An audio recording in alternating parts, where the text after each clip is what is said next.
Hey guys, I'm out here today on this 97 Chevy Silverado. It's a half-ton, two-wheel drive, and it's a customer vehicle, and he has blown a wheel cylinder on here, so he wants me to go ahead and replace both of them.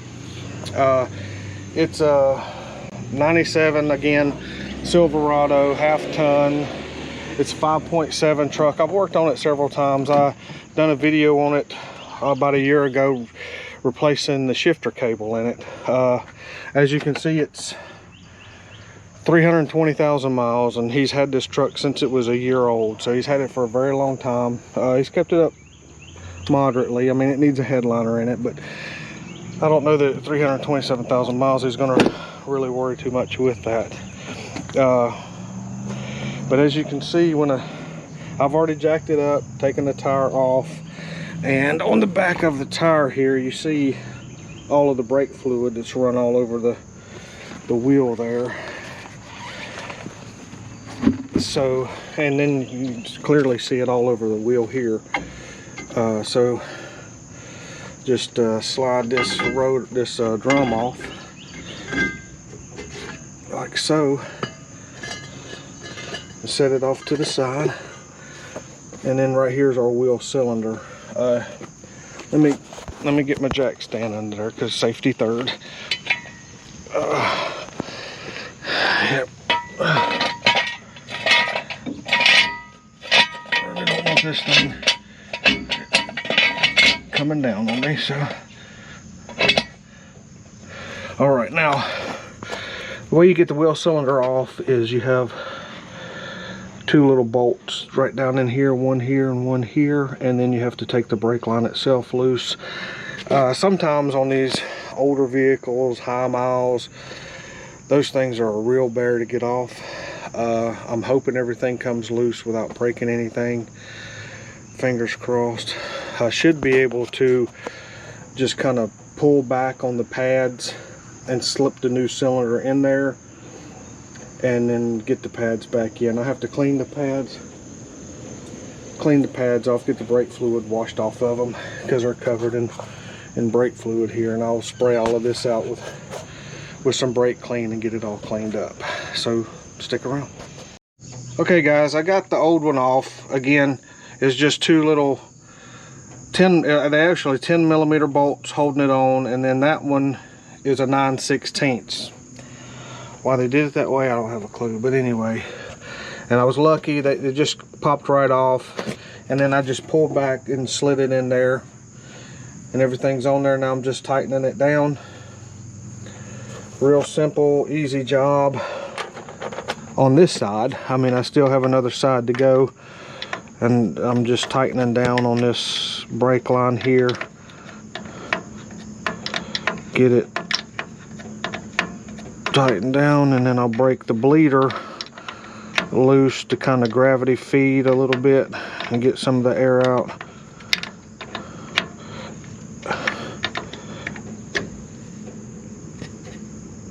Okay, now that's it. Oh man, hard on the knees. And I got a knee pad right here. I don't know what I'm doing. Okay. Right now, I want to break this bleeder loose.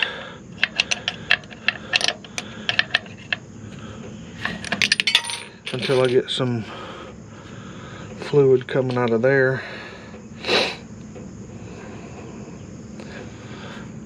And I need to go up here and check the reservoir, make sure it's full, because he drove it over here with it leaking. And we don't want it getting too low in the reservoir, because then we'll get air all the way down it.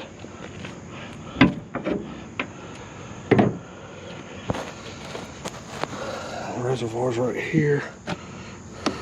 Let's pop that loose. Yeah, we still got brake fluid in there, so we're good.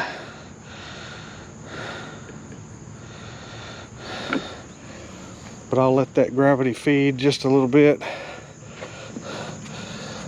and then I'll bleed them.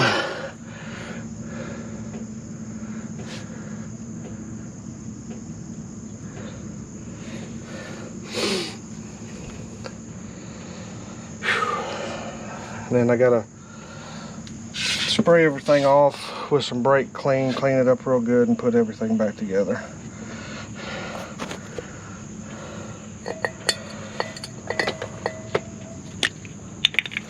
Just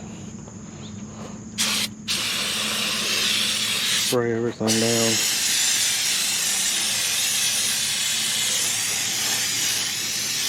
Especially the surface, the brake surface. You don't want any brake fluid on that. And then also spray out the inside of the brake drum.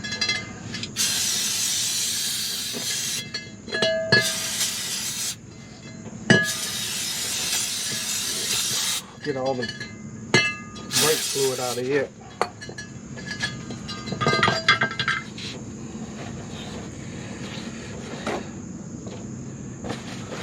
Then I'll go ahead and wipe that down,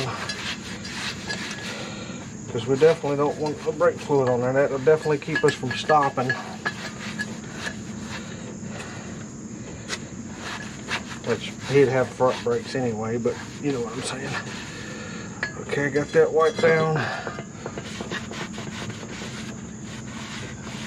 Got this wiped down.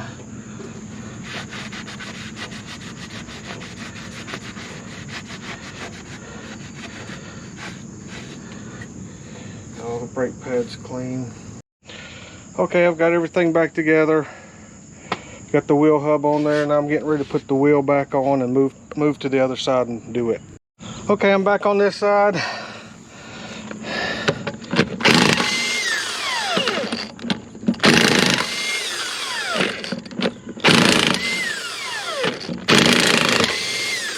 Getting the wheel off. I don't think he noticed a leak on this side, but he said he wanted me to just go ahead and replace them both while I was doing it. So that's what I'm doing.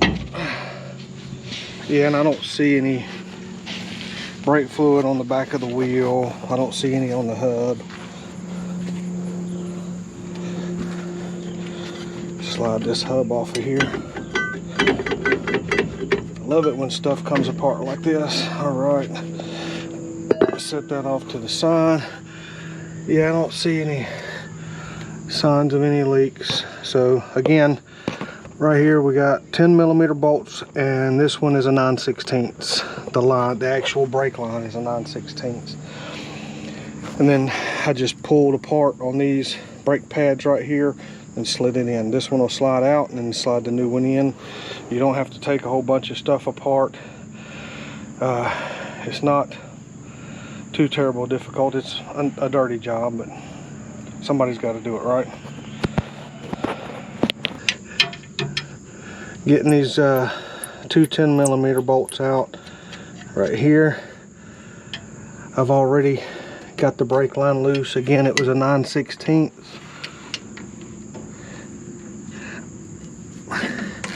And luckily, even though this is a 25-year-old truck with 325,000 miles on it,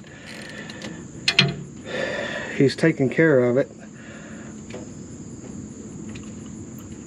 And everything has come apart the way it should. So now we'll just slide this out. Oh, I forgot my tripod. But anyway, that will come out just like that. Just like that.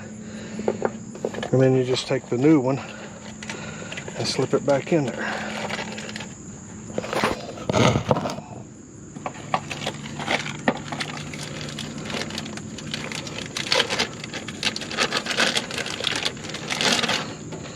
Don't forget to take the rubber piece out, and then the two bolt holes go at the bottom. Slide that in on one side.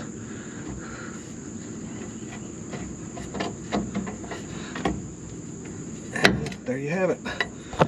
Just snap it right back in there, just like so.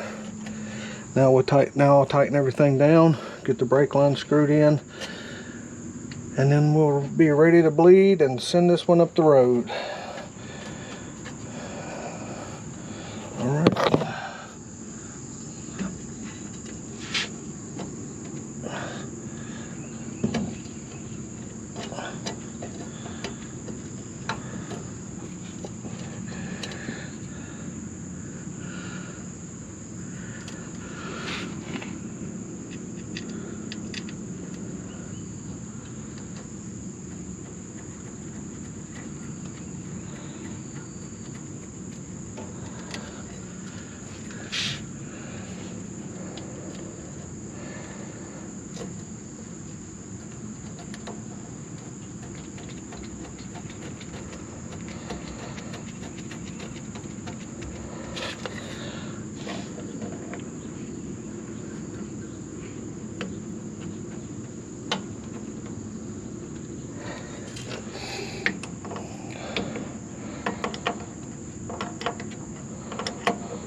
Okay, everything's back together on this side. Now I just have to bleed them and then we'll be set. Okay, I'm done with the 97 Chevy Silverado. I got the rear wheel brake cylinders changed on both sides. Not too difficult a job, just, you know, nasty and time consuming. You're gonna get dirty doing something like that. But I got the brakes bled, the truck stops like it should. So this is another one done. Send it on up the road. I've already let him know it's ready for pickup. Hopefully he'll be pretty soon to get it. And now we're going to move on to the next one. Thank you so much for watching. Please click the subscribe button. It helps me out a ton. Only 20% of you guys are hitting that button. Just help me out. Thank you so much. I'll see you next time.